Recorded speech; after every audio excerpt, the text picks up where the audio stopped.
What up? What up? What up? What up? What up? With it? Shemans in it.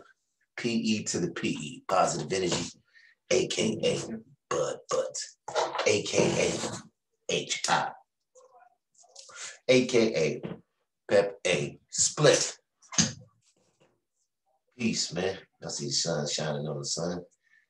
Positive energy assures constant elevation. Because we constantly elevating over here, basking that glow of the sun. Let them sun rays in. Y'all see me shining, glowing, natural glow. Yeah, but what it is though, you know what I'm saying? AD came back last night, y'all. So you know, it's only a few games left in the NBA. I'm trying to make this quick, so I'm quick with it. Only a few games left in the NBA, so it's get crunch time, get time to the down to the nitty gritty. Now, you know what I like to do is I like to talk about all these LeBron sections out here, how they always try to create their narratives for LeBron because they know that they can't dispute the 6-0 that Jordan is the GOAT.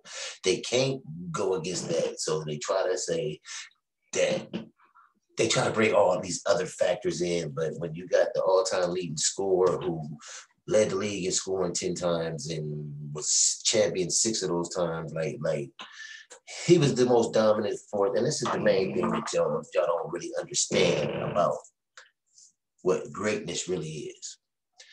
It's not that of course that the game gets better and there's more advancements in the game and players get better from age, but your greatness is defined by how far of a gap is it between you and the next coldest person.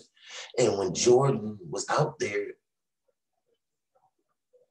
the gap was like, they tried to say Clyde was the closest thing. And y'all see what he did to Clyde, and everybody know that the gap was like this. That's what made Jordan so great. Even Big Shaq dominated in there. Jordan's gap was still, but LeBron, can you really honestly say that his gap like this is over KD? No, you cannot. He's slithering. He's a slithering away from being surpassed by KD in some people's eyes. They can say he did. I'm not saying he did. I'm just saying some people can debate that. So there was no debating if Jordan was the coldest. Everybody knew. Lakers fans knew he was the coldest. I couldn't wait for him to retire. I hated Michael Jordan because he's the GOAT. Our team didn't stand a chance. Nobody stood a chance. When Jordan was there, that's why he won 3 in a row, twice. Because you couldn't stand a chance. You couldn't stop his reign. He was doing what he's doing. But Brian, you ain't gonna play baseball. You ain't really had no major injuries. You just lost. So you putting up these extra numbers because you played more game and your longevity will have you lead to more longevity numbers than Jordan. So you can have more triple doubles and all this other extra, but it's the rings. And you went this many times and only got this many rings. When this man went this many times and got this many rings. Y'all see how simple that is? Like, why would you want to go and then have motherfuckers start taking away and you really don't go? Or just go and then that's it. Ring me up. You feel what I'm saying? So the narrative they always try to, my point on this whole little exercise today is they always try to say, they build narratives for LeBron. So they had this year, they got their injury narrative. Oh, him and KD was out. So if they don't win, and their narratives is always two-sided. It's always can go both ways for whichever way they want to spin it. So the injuries come, and if he lose, AD and LeBron was in it, and they built this super team in Brooklyn. That's the double. They gonna double them two together. We was injured in Brooklyn, couldn't nobody beat them. Oh, they had all these Hall of Famers, this, that, the other safeguard. So if he lose, that couldn't nobody do it. But if he win, oh, he's the greatest ever. You see how he beat this team that couldn't nobody beat. Oh, he gotta be the coach. But then he lose to teams that he shouldn't lose to. He JJ Career.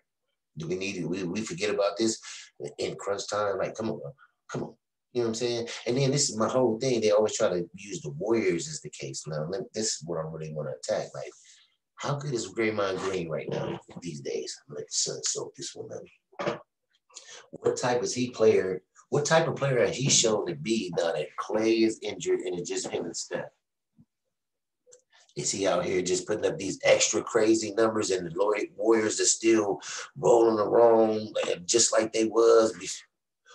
Or was he just a great role player surrounded by players who made himself look better than he really was because of Clay and Steph, the shooting of them? They brought the shooting in the game, no doubt. Steph and Clay shooters, but they weren't enough.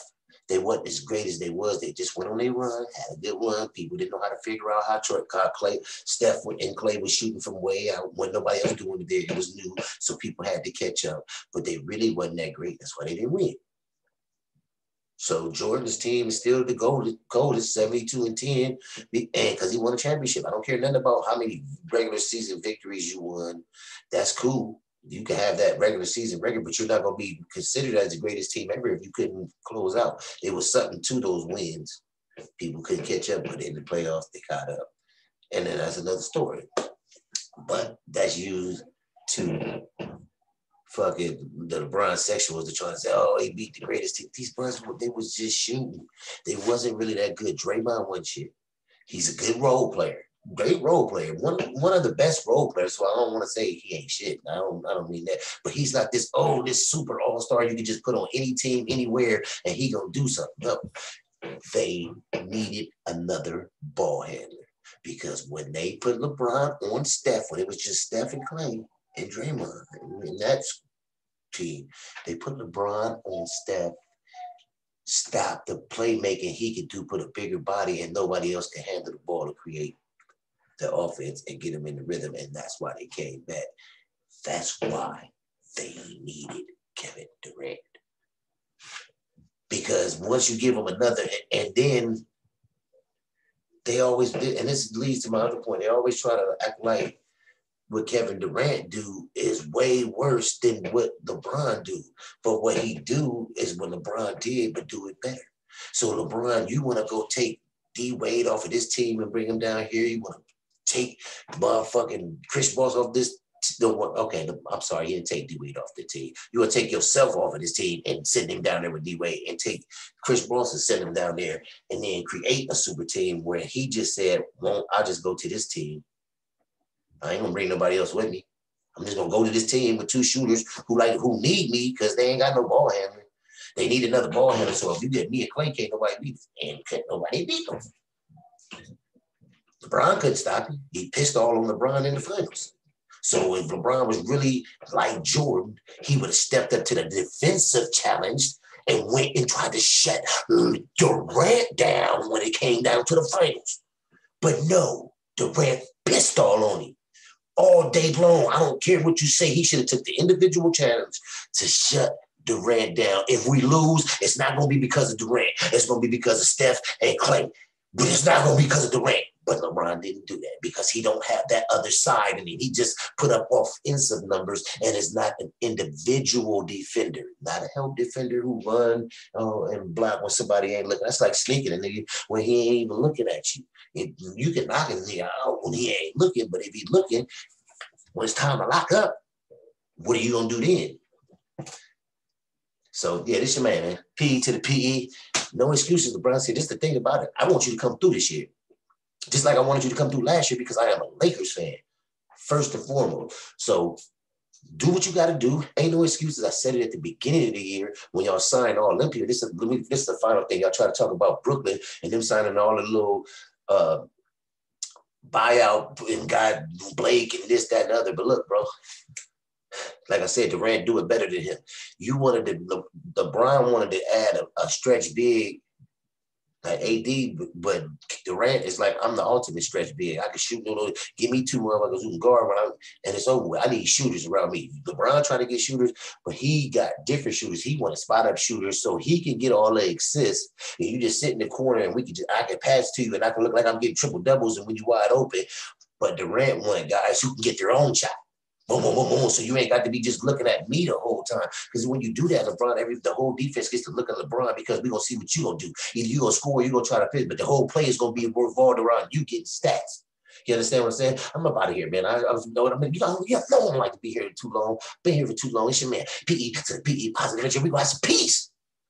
We can't have no peace, y'all, until we all come together as one. And I mean, we all. We the people. One love. Yeah, you know, I'll be doing it like this. It might take a little time to stop, but it stops.